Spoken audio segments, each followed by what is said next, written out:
What's up guys, in this video I'm going to show you that how you can change sensitive content setting on your X app. So let's jump into the video. What you need to do, first you have to open up your X app, then you have to click on your profile. After that you have to click on settings and privacy, then you have to click on settings and privacy again. After that you have to scroll a little bit and click on the option called privacy and safety. Please guys, make sure you watch the full video and follow every steps that I'm going to show you. Then you have to click on content you see. After that you will find the option called search settings, just like this. So if this option is turned on, hide sensitive content, you have to turn this option off. Okay,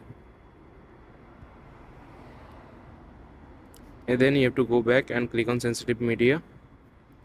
There is three option guys. What you have to do, you have to click on graphics violence, then you have to check the show all option, then you have to do the same for adult content.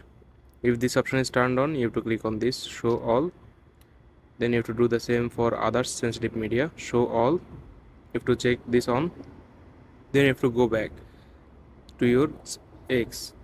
So this is how you can turn on the sensitive content media on your X app. So I hope you find this video helpful guys. Please leave a like on this video and subscribe my channel for more video like this. Peace.